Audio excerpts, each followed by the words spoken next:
So students, now we have cleared that what are the specific features that should be present in any living organism. We are again reminding that that is growth, that is metabolism, that is reproduction, that is consciousness, and that is basis of organization, that is cellular basis of organization. Now, if we talk about living, so our world is full of you can say diversity, is full of different kind of organisms. So it is very difficult to differentiate the living organism in only two partitions. First of all, Aristotle regarded that all living organisms can be you can say differentiated into two main groups, plants and animals. Further, three kingdom classification, then four kingdom classification, and ultimately five kingdom classification is there. Means all the living organisms are basically divided into five groups. Alright. Do you know classification given by R.H. Whittaker? Means living organisms can be divided into five main groups. That is R.H. Whittaker five kingdom classification. That five kingdoms are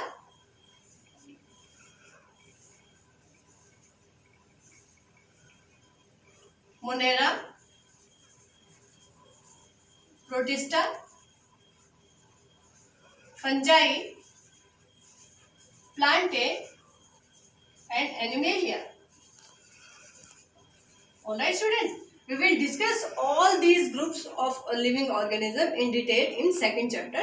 In this chapter, if we talk about living, so living are not only plants and animals and you can say microorganisms. They are basically divided into five main groups, and this five kingdom classification is given by R.H. Whittaker. Now the question arises, what is the need of classification? Students, as you see, there is a, for example, there are 1,000 students in a school. So how can we differentiate students? They all are coming in school. How can we can differentiate them on the basis of class, on the basis of subject, on the basis of their age, on the basis of their section, on the basis of their subject? Similarly, if we talk about living organism, they may be plant, they may be animal, they may be bacteria, that may be protozoan, lot of insects that coming in phylum Arthropoda. So there is huge diversity of living organism on this earth. If we talk about 1.7 to 1.8 million total species are present on this earth. So it is very difficult to differentiate the organism. So there is a need of classification. Like, you can understand the topic like this. If there is 1,000 students, it is not possible to teach 1,000 students at same class, because they belongs to different age groups, they belongs to different subjects. If we talk about 11th and 12th class, they maybe have same age group, but they are different. Some are opted commerce, some are humanities, some are of commerce students, some are of medical and some are of non-medical. So it is important to classify students in a school. Similarly, it is also important to classify the living organisms on this earth. So, how can we classify the organism? If there are 30 students in class, how can you classify, how can you differentiate the students? You can differentiate them by different names. But there is a problem that in every area, in every region, you can say all plants and animals have different local names. Alright? Means if we are talking about potato, that may be called differentially in North India, that may be in different in South India, that may be different in other countries. Alright? So it is very important to do nomenclature of that organism. So for classification it is important that naming should be done. So that field of biology, that is called nomenclature. If there are 30 students in class, You can differentiate them on different giving them different roll number, and they ultimately they have different names also. So nomenclature is very important to classify this much type of, and number of species are there, they are yet to be known. There are many living organisms that are under the sea, or you can say in deep of the sea. We don't know how much huge variety is there. Again, this all these type of variety, you can say this is called biodiversity, because we cannot say that there is variety of organism in animals only. There are diversity or variety in plants, in animals, and even in microorganisms. All right. So if we talk about, if we want to study this much biodiversity on our earth, so that study is possible only due to classification. That includes nomenclature, and again that includes identification. Alright students, you have different I cards in school, and your I card is your identity, that the student belongs to which class, or what is their roll number, what is their admission number. Similarly, we have to classify the organism, we have to give them name, we have to identify with some identifying features. Like if there are two new organisms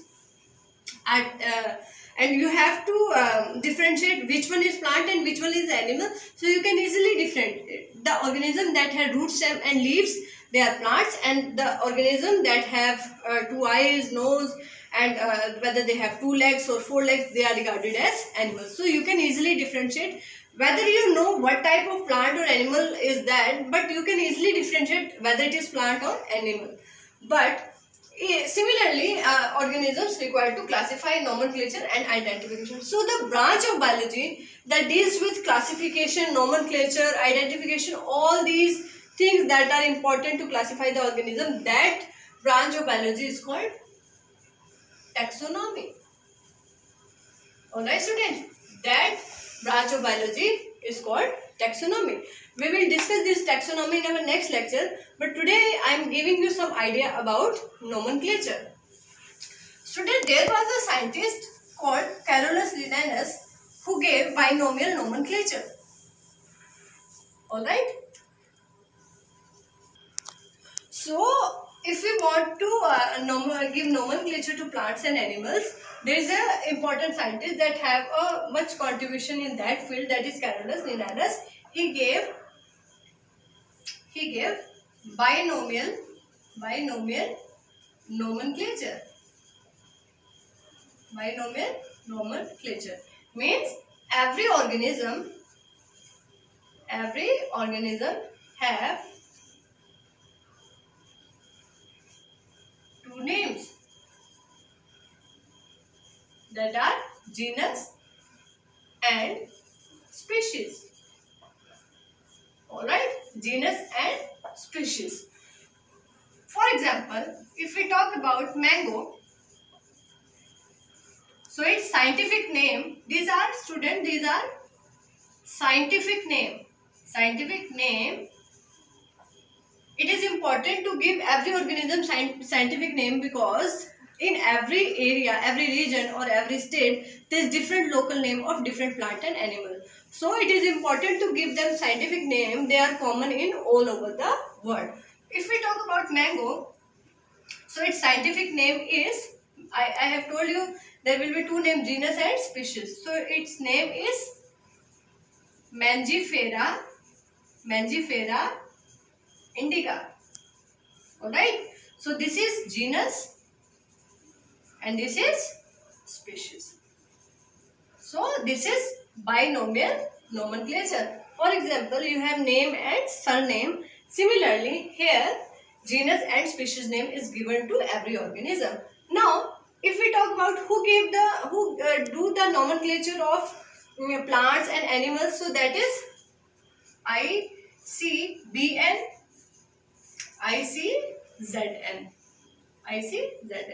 This is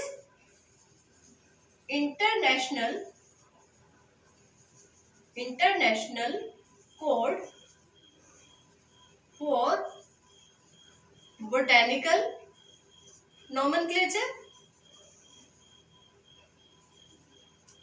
and this is for zoological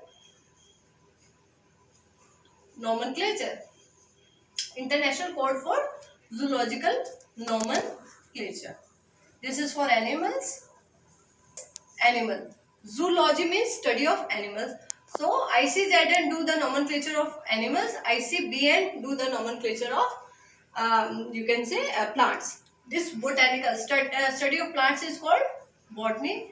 So ICBN is responsible for nomenclature of all plants that are known today, and ICZN is important for zoological nomenclature. Similarly, bacteriological nomenclature is also there, mycological and all that.